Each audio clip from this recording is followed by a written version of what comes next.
4 തരത്തിലുള്ള അറ്റാച്ച്മെന്റ് സ്റ്റൈലാണ് പ്രധാനമായിട്ടും ഉള്ളത്. അതിനെക്കുറിച്ചാണ് ഇന്ന് സംസാരിക്കാൻ പോകുന്നത്. നമ്മുടെ അറ്റാച്ച്മെന്റ് സ്റ്റൈൽ എന്താണ് എന്ന് തിരിച്ചറിയാനും നമ്മുടെ പാർട്ട്ണറുടെ അറ്റാച്ച്മെന്റ് സ്റ്റൈൽ എന്താണെന്ന് മനസ്സിലാക്കാനും ഒക്കെ ഈ ടൈപ്പ് ഓഫ് അറ്റാച്ച്മെന്റ്സ് മനസ്സിലാക്കുന്നതിലൂടെ നമുക്ക് സാധിക്കും. ഒന്നാമത്തെ അറ്റാച്ച്മെന്റ് സ്റ്റൈലാണ് സെക്യൂർ അറ്റാച്ച്മെന്റ്. സെക്യൂർ അറ്റാച്ച്മെന്റ് ആണ് ശരിക്ക് യഥാർത്ഥത്തിൽ വേണ്ടത്. ബുദ്ധിമുട്ടില്ലാത്ത ശരിയായ അറ്റാച്ച്മെന്റ് സ്റ്റൈൽ എന്ന് പറയുന്നത് സെക്യൂർ അറ്റാച്ച്മെന്റ് ആണ്. സെക്യൂർ അറ്റാച്ച്മെന്റ് സ്റ്റൈലുള്ള ആളുകൾക്കിടയിൽ ട്രസ്റ്റ് ഉണ്ടായിരിക്കും, ഇഫക്റ്റീവായ കമ്മ്യൂണിക്കേഷൻ ഉണ്ടായിരിക്കും, ട്രാൻസ്പെറൻസി ഉണ്ടായിരിക്കും. മറ്റേ ആൾക്ക് എന്താണ് സന്തോഷിപ്പിക്കുന്നത് എന്ന് ഇവർക്കറിയാൻ കഴിയും. അവനവന് എന്താണ് ഇഷ്ടം എന്നുള്ളതൊക്കെ രണ്ടുപേർക്കും തിരിച്ചറിയാൻ കഴിയും. അങ്ങനെയുള്ള അറ്റാച്ച്മെന്റിൽ, അങ്ങനെയുള്ള പാർട്ട്നേഴ്സിനിടയിൽ വലിയ പ്രശ്നങ്ങളൊന്നും ഉണ്ടാകാനുള്ള സാധ്യതയില്ല. എന്തെങ്കിലുമൊക്കെ വഴക്കുകളോ വാക്കുതർക്കങ്ങളോ ഉണ്ടായാലും അവർ തമ്മിൽ തന്നെ അത് പറഞ്ഞ് സോൾവ് ചെയ്യാനുള്ള സാധ്യതയൊക്കെ കൂടുതലുണ്ട്. ഇവരുടെ ഇടയിൽ ഭീകരമായ വലിയ പ്രശ്നങ്ങളൊന്നും ഉണ്ടാകാനുള്ള സാധ്യതയില്ല. ചെറിയ ചെറിയ സൗന്ദര്യ പിണക്കങ്ങൾ ഉണ്ടാവുകയും അത് അവർ തന്നെ സോൾവ് ചെയ്യുകയും ചെയ്യാനുള്ള സാധ്യതയാണ് സെക്യൂർ അറ്റാച്ച്മെന്റ്സ് ഉള്ള ആളുകളിൽ കണ്ടുവരുന്നത്. ഇനി വേറൊരു തരം അറ്റാച്ച്മെന്റ് സ്റ്റൈലാണ് ആങ്ഷ്യസ് അറ്റാച്ച്മെന്റ് സ്റ്റൈൽ എന്ന് പറയും. ഇങ്ങനെയുള്ള അറ്റാച്ച്മെന്റ് സ്റ്റൈലുള്ള ആളുകളിൽ വളരെയധികം ടെൻഷൻ ഉണ്ടായിരിക്കും. അവർ വളരെ ആങ്ഷ്യസ് ആയിരിക്കും. താൻ ഉപേക്ഷിക്കപ്പെടുമോ, തന്നെ മറ്റേയാൾ ഉപേക്ഷിക്കുമോ, അയാൾ വേറെ ആരെങ്കിലുമായിട്ട് ബന്ധം സ്ഥാപിക്കുമോ എന്നൊക്കെയുള്ള പേടി, ട്രസ്റ്റ് ഇഷ്യൂസ്, സംശയരോഗം, ഇങ്ങനെയുള്ള ഒരുപാട് പ്രശ്നങ്ങൾ ഉണ്ടാകാനുള്ള സാധ്യതയുണ്ട്. ഇവർക്ക് എപ്പോഴും റീഅഷുറൻസ് ആവശ്യമാണ്. നിന്നെ ഞാൻ സ്നേഹിക്കുന്നുണ്ട്, നീ മാത്രമാണ് എനിക്ക് വലുത്, ഒരിക്കലും നിന്നെ ഉപേക്ഷിക്കില്ല, അങ്ങനെയൊക്കെയുള്ള ഒരു അഷുറൻസ് ഇവർക്ക് എപ്പോഴും ആവശ്യമായി വരും. കാരണം ഇവർക്ക് എപ്പോഴും പേടിയാണ്, തന്നെ ഇട്ടിട്ട് പോകുമ്പോൾ, താൻ ഒറ്റയ്ക്കാവുമോ, താൻ വെർത്തിയല്ലേ എന്നുള്ള ഒരു സെൽഫ് എസ്റ്റീം ഇല്ലാത്ത അവസ്ഥ. അവനവനെ കുറിച്ച് വളരെ മോശം അഭിപ്രായമായിരിക്കും അവർക്കുണ്ടായിരിക്കുക. അതുകൊണ്ട് തന്നെ താൻ ഉപേക്ഷിക്കപ്പെടുമോ എന്നുള്ളൊരു പേടി അവർക്കുണ്ടായിരിക്കും. ഇവരെപ്പോഴും ഓവർ ഡിപ്പെൻഡന്റ് ആയിരിക്കും. എല്ലാ കാര്യത്തിനും പാർട്ട്ണർ ഇവർക്ക് ആവശ്യമായി വരും. ഇവരൊന്നും ഒറ്റയ്ക്ക് ചെയ്യാനൊന്നും ശ്രമിക്കില്ല. എപ്പോഴും മറ്റാളെ ഡിപ്പെൻഡ് ചെയ്തുകൊണ്ട്, അയാളെ ശല്യം ചെയ്തുകൊണ്ട്, അയാളുടെ സാമീപ്യം ഇവർക്ക് എപ്പോഴും ആവശ്യമായി വരും. അങ്ങനെയുള്ള ഈ ആങ്ഷ്യസ് അറ്റാച്ച്മെന്റ് സ്റ്റൈലുള്ള പാർട്ട്ണറെയാണ് നമുക്ക് കിട്ടിയിരിക്കുന്നതെങ്കിൽ വളരെയധികം നമുക്കിത് തുടക്കത്തിലൊക്കെ ഓക്കെ ആയി തോന്നുമെങ്കിലും പിന്നീട് അങ്ങോട്ട് ഒരു ശല്യമായി മാറാനൊക്കെയുള്ള സാധ്യതയുണ്ട്.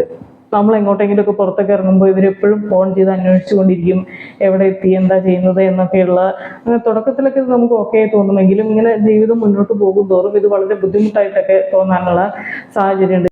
ഇനി ഇതിന്റെ ആങ്ഷ്യസ് അറ്റാച്ച്മെന്റിന്റെ നേരെ ഓപ്പോസിറ്റ് ആയിട്ടുള്ള ഒരു അറ്റാച്ച്മെന്റ് സ്റ്റൈലാണ് അവോയ്ഡന്റ് അറ്റാച്ച്മെന്റ് എന്ന് പറയുന്നത്. ഇങ്ങനെയുള്ള ആളുകൾക്ക് എപ്പോഴും ഒരു അകലം പാലിക്കാൻ ശ്രദ്ധിക്കും. എല്ലാവരുമായിട്ടും കൂടുതൽ അടുക്കാൻ ഇവർക്ക് പേടിയാണ്.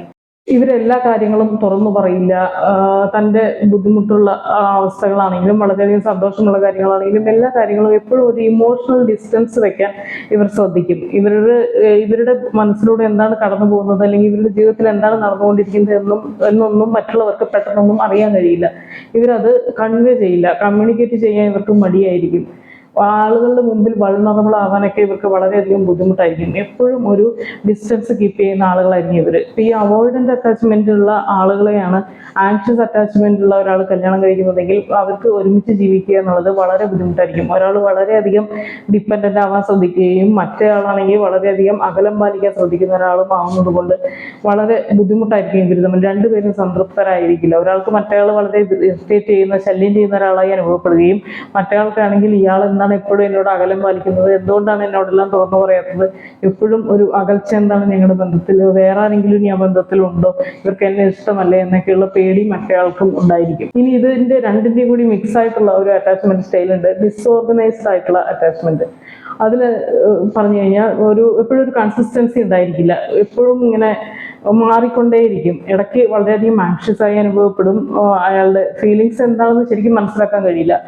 അടുക്കാൻ ശ്രമിക്കുന്നതോറും അകലാൻ ശ്രമിക്കുകയും ചെയ്യും. അതുപോലെ തന്നെ അകലുമ്പോൾ വീണ്ടും പിന്നാലെ വന്ന് നമ്മളോട് അടുക്കാൻ ശ്രമിക്കുകയൊക്കെ ചെയ്യുന്ന യാതൊരു കൺസിസ്റ്റൻസി ഇല്ലാത്ത അറ്റാച്ച്മെന്റ് സ്റ്റൈലുള്ള ആളുകളുമുണ്ട്. ആങ്ഷ്യസിന്റെയും അവോയ്ഡന്റിന്റെയും ഒരു മിക്സ് ആയിരിക്കും ഇവരുടെ ഇമോഷൻസ് എന്ന് പറയുന്നത്. പലപ്പോഴും ഇവർ അൺപ്രഡിക്റ്റബിൾ ആയിരിക്കും. അവരെങ്ങനെയാണ് പെരുമാറുക എന്ന് നമുക്ക് പറയാൻ കഴിയില്ല.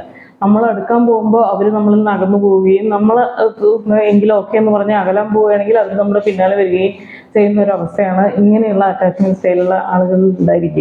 അപ്പോൾ തീർച്ചയായും ഈ 4 ടൈപ്പ് അറ്റാച്ച്മെന്റ് സ്റ്റൈലിൽ ഏതാണ് നിങ്ങളുടെ അറ്റാച്ച്മെന്റ് സ്റ്റൈൽ എന്ന് മനസ്സിലാക്കുകയും ഏതാണ് നിങ്ങളുടെ പാർട്ട്ണറുടെ അറ്റാച്ച്മെന്റ് സ്റ്റൈൽ എന്ന് മനസ്സിലാക്കുകയും ചെയ്താൽ കുറേയൊക്കെ അതിനനുസരിച്ച് മാറാൻ നമുക്ക് സാധിക്കുകയാണെങ്കിൽ മനസ്സിലാക്കാൻ, മറ്റൊരാളുടെ അവസ്ഥ എന്താണെന്ന്, അവരുടെ അറ്റാച്ച്മെന്റ് സ്റ്റൈൽ എന്താണെന്ന് മനസ്സിലാക്കാൻ ശ്രമിക്കുകയൊക്കെ ചെയ്യുകയാണെങ്കിൽ തീർച്ചയായും നമ്മുടെ ജീവിതത്തിൽ കുറച്ചുകൂടിയൊക്കെ ശാന്തിയും സമാധാനവും കൊണ്ടുവരാനും മറ്റയാളെ മനസ്സിലാക്കാനും നമുക്ക് കഴിയും.